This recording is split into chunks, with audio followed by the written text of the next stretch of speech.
Now, as we come closer to the official launch of 5G, we'll dive into a discussion panel or a fireside chat that kind of like explores what is the promise of 5G. And we're going to look at the experience of this 5G across different sectors. In the breakout areas, you've seen, what can 5G enable for the home? What can 5G enable for the enterprise? What can 5G enable even for SMEs? And I'd like to have my panelists join me on stage. And I'll start with a gentleman called Moses Kemibaro. Moses is the founder and CEO. Moses, kindly join me on stage. Moses is the founder and CEO of Dotsavvy, Kenya's first digital business agency that provides integrated digital business solutions to some of Africa's biggest businesses. His experience spans across digital marketing strategy, creative design, business apps, technology integration, to name but a few. Moses, karibu. Next on stage is Brian Beast Diang'a. Now, Brian is a professional esports player. Looks the part. Brian, karibu. Looks the part. Brian is a professional esports player, an established leader in the gaming community in Kenya. He's won multiple international tournaments, including Injustice 2, Dragon Ball Z, and it's Dragon Ball Z, not Dragon Ball Z. Yeah? The lingo must be proper. It's Dragon Ball Z and Mortal Kombat. He serves as the vice president of Team Reeves, an esports team hailing from not Kenya, but Tokyo, Japan. This guy was also featured as a use case in a school syllabus. So what do you want to be when you grow up? I want to be an esports player. The same things, in my time, if you said a musician, eyes would roll. You're like, are you sure? We're not paying all these fees for you to go be a musician now. And what will parents say? It's like, fantastic, go for it.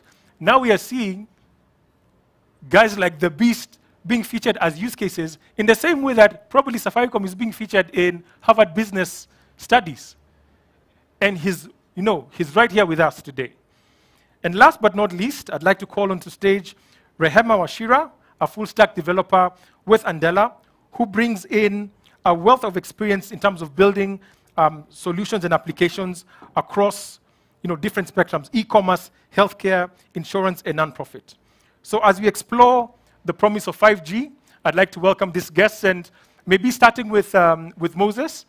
I've given a brief overview of who you are and what you do, but maybe you could give us a bit more depth into that. Okay, thank you very much, Mbugua. It's a pleasure to be here and to be a guest here with Safaricom. So I've been in this space a long time, essentially digital services.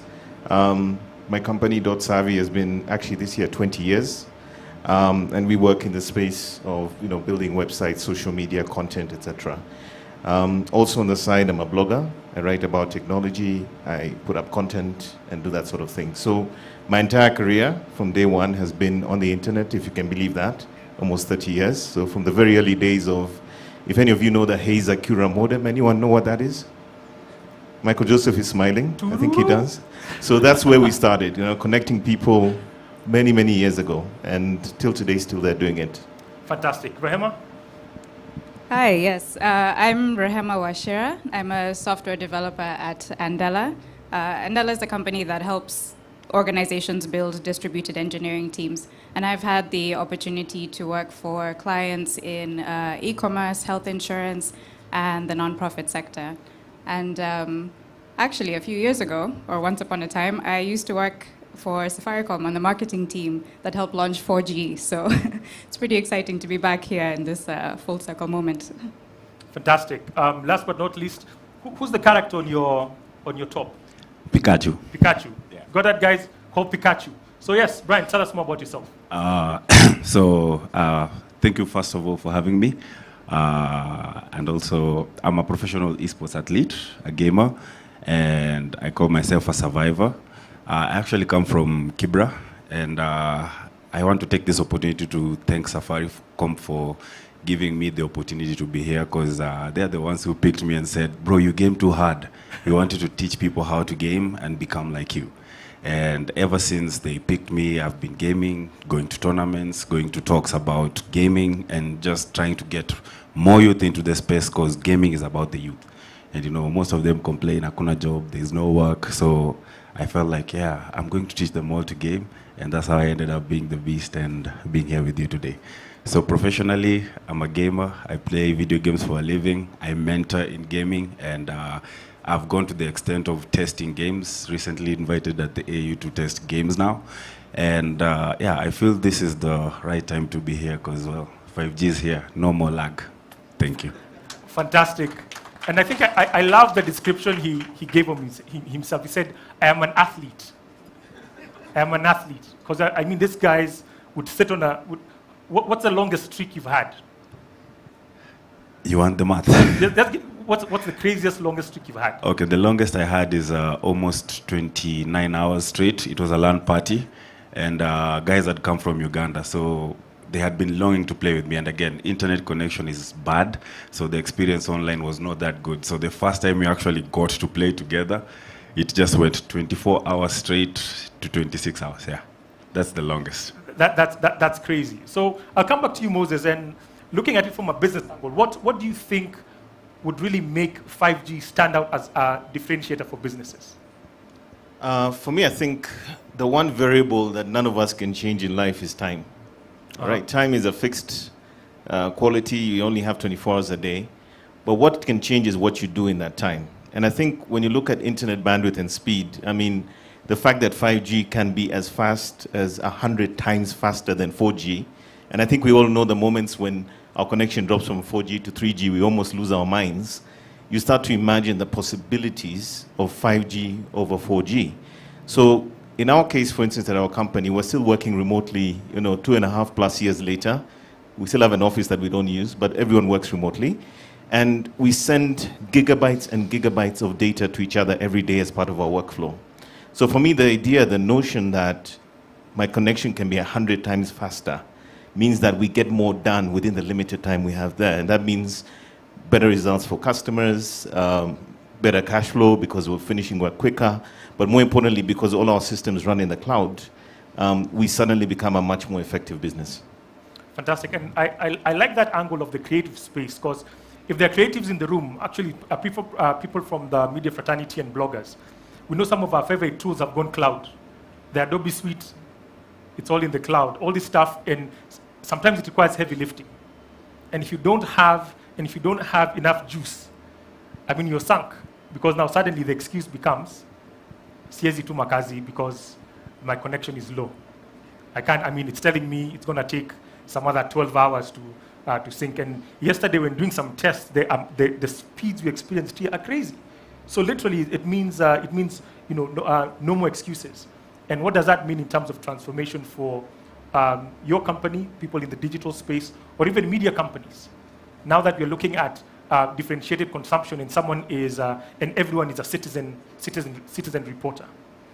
I think it's incredible because we can't even start to imagine the use cases that are going to come out of 5G. I think content creators, people working in the space, innovators will start showing us the way in terms of what you can do with that sort of bandwidth. At the same time, I think what it just means is that, the comment that was made earlier that, the reaction time of 5G is faster than the human can react. I mean, that's just incredible. It means, like you pointed out, the industrial scenario where a mine is using 5G to allow people to sit in a nice, comfortable environment and work remotely. So the use cases have been mentioned, e-health, agriculture, all sorts of possibilities. But I think we might end up being surprised, as we have seen with other technologies, what people actually use it for versus what we think they might use it for.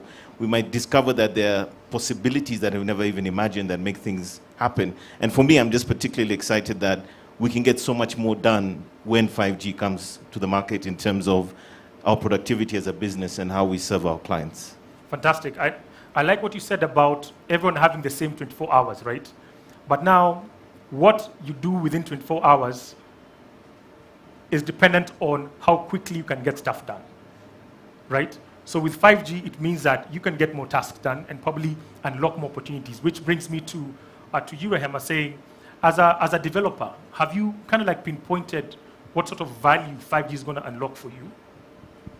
Well, I think for technologists in general, one of the more interesting things that 5G can unlock is the Internet of Things, which has been touched on a little bit by earlier speakers. But essentially, IoT is all about connecting devices, things. So whether it's mobile devices, cars, your fridge, your kettle, anything that you can put a sensor in that can collect data about the world around it, connect that to the internet. And 5G can really enhance that connection. It can enable real-time computing, and that can create some really interesting interactions. Hopefully, as people continue to build and develop in this space, you can start to create really interesting solutions for smarter and more efficient businesses, but also homes and cities. And I think, we're already seeing a lot of IoT applications in Kenya currently. Everything from virtual way stations to traffic monitoring. It's being used in agriculture. There's lots of use cases that are really interesting. And for people who are working in product, in design, and in engineering, it's an opportunity for us to build really interesting products and experiences that I think can help people engage with the world around them in more interesting ways. Fantastic. I think one of the things that we have seen is, especially as the world has gone remote, we've had a competition for talent. And I think one of the things connectivity enables is that you sitting in Kenya can essentially now be hyper-competitive in the global space, because you can then access opportunities, whether they're from Russia, whether they're from the US, without thinking, will I be able to then engage, engage with the customer in a real way, and therefore increasing your earning opportunities. Brian, to you now. Yes. How is this? I know you talked about your first, that great streak being a LAN party, which means you gather in a room, you're on the same network, and the only reason you did that is because remote could not work. Yes. How else does 5G then enable you to either become a better gamer or increase your income? So low latency, like lag, is a very big factor when it comes to gaming. So you find most of the time when you want to play with guys even from South Africa, you can't because of a difference of, let's say, like 20 ping.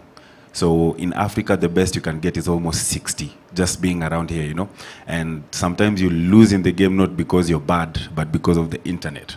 So if the internet is better, it gives you a better opportunity for you as an athlete to better your skills. It gives you a firm standing of knowing, like, this is where I really stand. So if you're beaten, you're actually beaten and you need to go and train, and you won't blame it on lag like most of us do, yeah?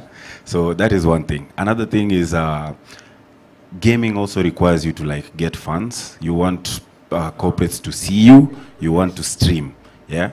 When the internet is slow, people won't enjoy your streams. There'll be lag. There'll be all that. So you won't be giving out quality. People won't get to know the beast. But when the internet is good and you can stream properly, you get attention from corporates and both people who are interested in gaming. And so when they come and they tell you, we want you to hype our new phone with the new game, and we have this, the internet will make it way easier for you to, grow yourself as a gamer and also grow the gaming community. We, like I say in Africa, we don't have gaming servers. We depend on servers from abroad to play. So already you're playing at a disadvantage when you're playing with guys from outside. So when you lose this, you don't lose because you're bad, you lose because of the internet. So this is going to be a big game changer, and I, for one, I'm just like, I'm hype and ready for it. Fantastic. You out Mujembe, like Safaricom is saying, no excuses. We've leveled the playing field. It's now your skill. It's almost like, what other parallel would I give? A game like chess. You can only really compete with yourself. So self-improvement would be the only edge you have, because now the barrier for this has been removed. Yes. And an interesting nuance I saw online is the amount of content that people are consuming just watching guys like Brian play. Again, an uncle to many nephews and nieces who literally sit there on YouTube and watch, give me some names. PewDiePie, who's a multi-millionaire. Who's a multi-millionaire dollar terms, who just does what? He records himself playing. He said the difference between maybe gamers and a game like football is, imagine getting someone paying you to see you type your Word document. That's how easily these guys are making money. Because the guy is playing and he could be losing for all we know, but he's making money. So these are the sort of opportunities that 5G is enabling. Yes. Yeah. Yeah. So to you, Rehema, I mean, beyond now access to those opportunities and building maybe bespoke applications, are there any risks that this might also bring? Because we must also temper the great and the positive and the negative. What do you think would we need to look out for? Sure. So, with increased connectivity comes concerns about security, as always, and that's an existing concern already. I think one of the interesting things about 5G is that there are levels of security that are already built into the protocol and how everything works. So that's wonderful. But the onus is on us, both as consumers, but also as people building these digital products, to ensure that we're putting security at the center of everything that we're doing. It's one thing to say, oh, my data will now move really, really fast, but wherever it reaches, wherever the destination of that data is, will it be secure and safe there? And that's a thing that we have to be very on top of, to make sure that this is actually continues to be secure as more things become connected. Fantastic. Moses? Yeah, I think security is very much front and center. And I think just last week we were at a cybersecurity conference in Naivasha with Director General of Communications Authority, Ezra. And that really came out that the onus is on the individual to take the steps and the measures that they need to. A lot of the security issues often are through social engineering. So again, digital literacy does play a role in this, but also at the organization level, we have to put in the pieces that allow us to secure our networks, secure our users, so that they are indeed protected as they start really going onto this high-speed internet. Fantastic. In closing, maybe, Brian, you could tell us, what are some of the, I mean, you're a gamer, and you sit there and you play, but what are some of the other careers that are around that sort of gaming experience? I think, let's just start with streaming. Like, let's say in Kenya, most of the people who game don't stream a lot. Most of the people in Kenya are competitive gamers. Like, they just go to a tournament and that's it. They don't have an online following. They don't have any of that sort. Like, it's starting. So I think with the 5G, where they can get more fans, you'll have a following. You'll have fans. You'll be like PewDiePie's, but in Africa. And by 5G, this will enable this. I mean, I won't need to go to tournaments. What I will just do is I'll start streams and teach people how to be like me, Like what we did with Blaze, we went around the country talking about gaming, but this time I'll just do it from YouTube and be like, hey, what game do you want to see me play? I log in, download it. I mean, downloading games also, you see? Like downloading Call of Duty can take you 1 week if you don't have good net. And if you have fast net, a few hours. But with 5G, this will be like a 2-minute thing. And especially now that there is cloud gaming, like on Xbox, like you can play from your phone connected to your Xbox or your TV. I mean, I can't even start putting the opportunities that are going to arise. And you know how people are creative, especially with now TikTok and everything. Yeah. So we'll have TikTok gamers, we'll have Facebook gamers, we'll have YouTube gamers. And for me, I'm just like, I can't wait to join and start some of this. I just started streaming. So I feel it's an opportunity for me as a gamer to grow and get more audience and get more eyes to see what I do best. Fantastic. Yes. And maybe just to bring some of these concepts home, he's wearing a really nice jersey, right? And you may be in the audience and you're wondering, where can I get one like that? So my thought is, probably you're on a 5G device and you're streaming this live, and it just pops up, and something pops up and says, buy this, it's Pikachu, it's from brand X, buy now. Then you click on it and you can very quickly see, would it fit me? Would that yellow look nice with my tone of brown and things like that? And you're now stitching the experience, and then at the end you say, okay, size medium, pay, M-Pesa SDK push, buy, delivery. You simply bring it home. So we even remove it from the really general sort of concept of saying 5G and bring it home. Last comments from you, Moses? For me, I think I'd like to say that I think I'm really excited. I'm really keen to see what's possible. The one concern I have is obviously devices and coverage, which I'm sure will be mentioned today. But I think the more people who can have this, the bigger the game changer it becomes. And I think I'm super excited to see the endless possibilities that we can't even imagine that users are going to start showing us are possible because of 5G. Fantastic. Thank you. Rehema, closing with you. I think as a developer, one of the things that I'm really excited about is seeing opportunities for people who are already in the industry to learn more and to enter these different areas to build, whether it's IoT or just different expansions that can utilize the 5G platform. So I'm hoping that some of the companies and folks represented here will start to build out some of those opportunities for developers to get involved. Asanteni. Ladies and gentlemen, help me appreciate my panel as they walk off stage. Thank you so much for your insights.